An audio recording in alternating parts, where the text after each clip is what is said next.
ones, it's Mrs. Sellers and Wesley the cat. We're here to read chapter 5, Gold in the Grass. Wesley's pretty excited today, so he might not join us for the whole book. He'll probably just be playing around the floor while we're reading. So he's just coming to say hello, and we're gonna go start reading. Okay, Wesley, do you want to join us? Maybe he'll join us after. He's pretty excited today. So he's just right here playing. I'll show you him after. So we're on chapter 5, Gold in the Grass, and we are reading our book series, Magic Treehouse. We are reading book number 1, Dinosaurs Before Dark. And this book is by Mary Pope Osborne. We left off chapter 4. Do you remember what was happening in chapter 4? Can you tell someone what happened in chapter 4? Do you remember? Yeah, so the last place we left off was there was a giant dinosaur on the hill. So let's find out what happens. Okay, sit back. Are you ready? Chapter 5, Gold in the Grass. Go, go, said Jack. He threw his notebook into his pack. He pushed Annie toward the rope ladder. Bye, Henry, she said. Go, said Jack. He gave Annie another push. Quit it, she said, but she started up the ladder. Jack scrambled after her. Jack and Annie tumbled into the treehouse. They were panting as they looked out the window at the dinosaur. It was standing on the hilltop, eating flowers off a tree. Oh, man, whispered Jack. We are in a long time ago. The dinosaur looked like a huge rhinoceros with 3 horns instead of 1. It had 2 long horns above its eyes, and another one grew out of its nose. It had a big shield-like thing behind its head. Triceratops, said Jack. Does he eat people? Whispered Annie. I'll look it up. Jack grabbed the dinosaur book, flipped through the pages. There, said Jack, pointing to a picture of a triceratops. He read the caption. The Triceratops lived in the late Cretaceous period. This plant-eating dinosaur weighed over 12,000 pounds. Jack slammed the book shut. Just plants, no meat. Good, said Annie. Let's go see him up close. Are you crazy? Said Jack. Don't you want to take notes about him? Asked Annie.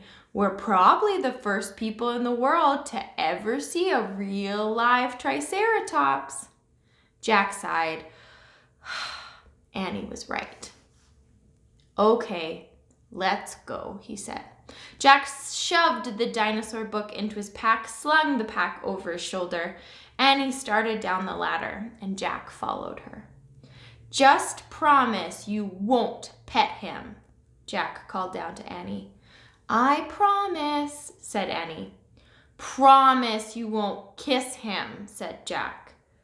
I promise. Promise you won't talk to him. I promise, said Annie. Promise you won't. Don't worry, said Annie. Annie and Jack stepped off the ladder. The pteranodon gave them a friendly look. Annie blew him a kiss. Be back soon, Henry, she called. Shh, said Jack. And he led the way slowly and carefully through the ferns. When Jack and Annie reached the bottom of the hill, they knelt behind a bush. Annie started to speak, but Jack quickly put his fingers to his lips. Then he and Annie peeked out at the Triceratops. The dinosaur was bigger than a truck. He was eating flowers off a magnolia tree. Jack slipped his notebook out of his pack. He wrote, "Eats flowers." Annie nudged him. Jack ignored her.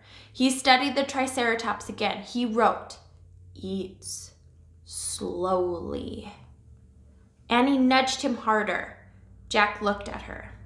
Annie pointed to herself. She walked her fingers through the air, and then she pointed to the dinosaur.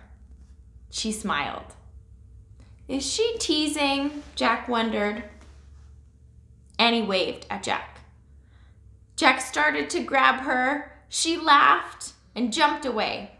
She fell into the grass in full view of the Triceratops. Get back, whispered Jack.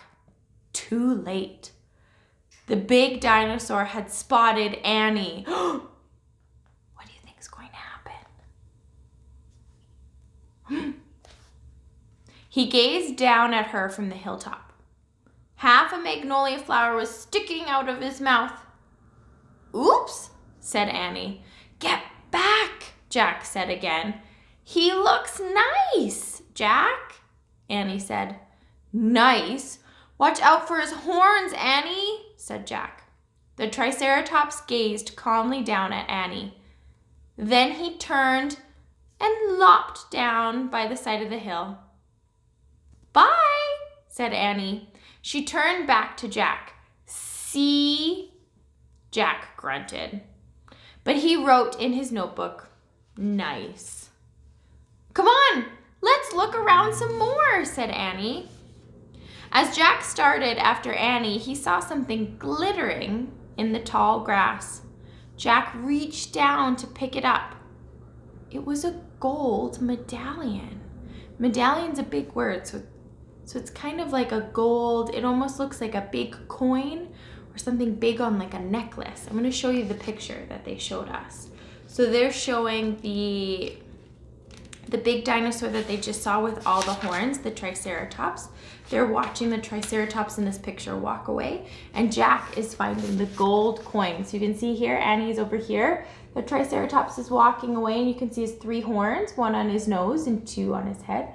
And you can see that Jack has found a gold medallion. And some of you will remember this is where we left off in class before we had to stop.